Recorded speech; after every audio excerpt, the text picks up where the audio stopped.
Deputy Higgins, please. Deputy Higgins. Deputy Higgins. Taoiseach, on March the 9th, you stood in this stall just after your nomination and you said, quote, "Honesty is not alone our best policy, but our only policy." Taoiseach, what is honest about the cynical kite flying by half your cabinet over the last week, manipulating the media and the people, more importantly, with stories of horror cuts and charges, so that when they bring them in a little bit less, they hope that people might accept them? Taoiseach, will you prove this morning whether you believe that honesty is the only policy by answering a simple test? Test 1. 1 week before the general election, your Taoiseach and Labour Party leader Deputy Gilmore said, quote, "The Labour Party will not agree to having child benefit cut. Fine Gael need to drop their plans to cut it."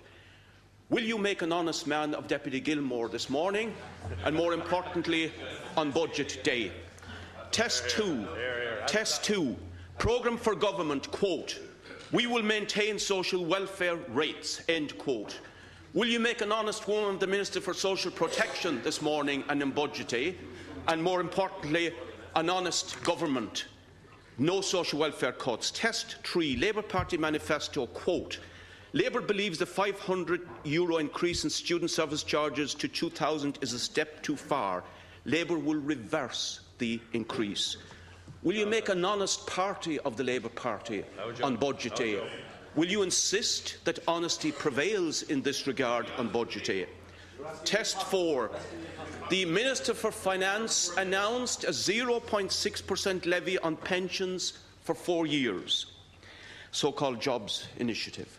Tara miners have exposed the truth. This translates into a savage 10% on their modest pension of €10,000 each year for 4 years. Will you restore honesty here? Don't divert from my questions. It's simple, yes or no. I'm not asking you to give the budget, so don't say that. I'm asking you to see, will you stand by your dictum that honesty is the only policy and honour these commitments of your partners in government and your government? And finally, will you make honest little elves of the Labour Party backbenchers who are busily mining for votes? We're over time. Come on.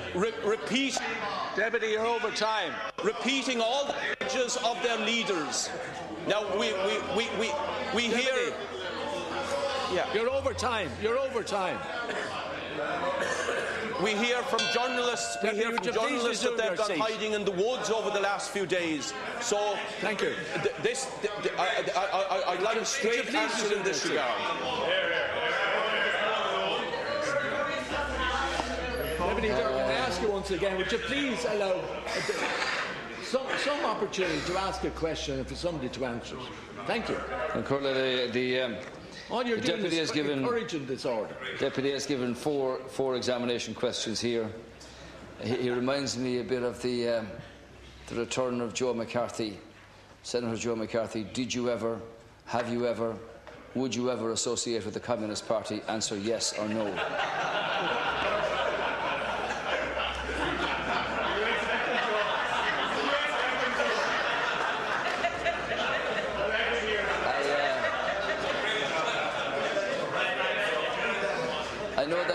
I know that you're acting here as a benign parliamentary terrorist. In respect to the questions that you asked, I will make an honest leader of Deputy Eamon Gilmore. What you talk about was the Labour Party programme prior to the general election, and that did make a very clear reference to the issue of childcare. Deputy Gilmore and myself and our colleagues agreed on a programme for government subsequently. So you are correct. The Labour Party programme was very clear prior to the election. It's 100 marks. That's 100%. No denial there. No denial. No denial, Deputy Gilmore was completely honest in his pronouncements prior to the election. Test number 2, the answer is the same. You quote correctly from the Labour Party policy prior to the general election. That's also correct, and there is no dishonesty there. That was what the Labour Party programme said. It's slightly different in the context of agreeing a programme for government between two parties subsequently. And the same applies in the case of test number 3, and the same applies.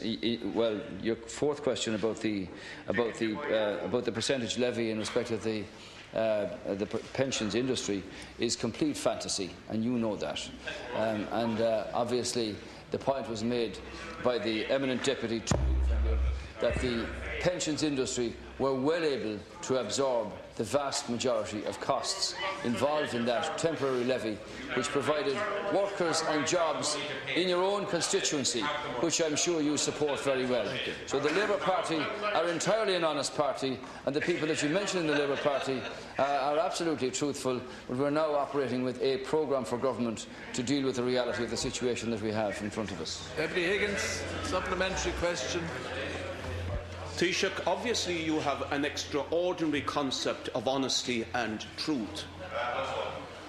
We will reverse rises in student fees. It's very, very clear what it means. And just because you and Deputy Gilmore then have a chat and agree that you won't, doesn't. What you are doing, in fact, is endorsing dishonesty in this regard.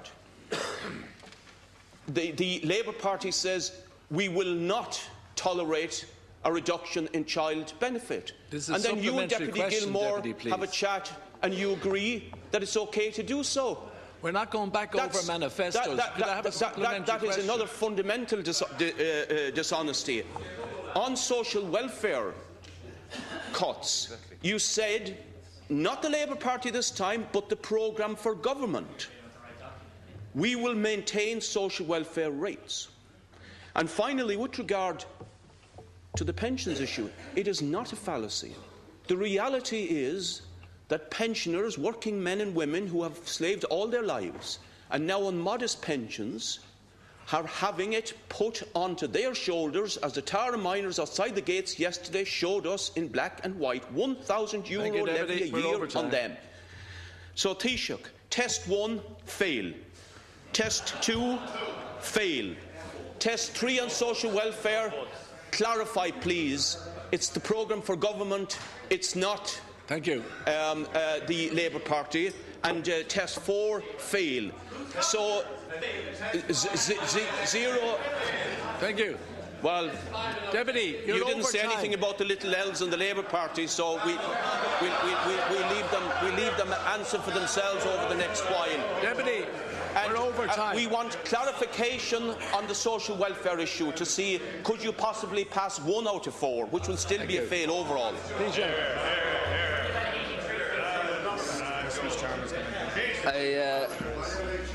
I didn't know that you were advertising for the Higgins Grind School.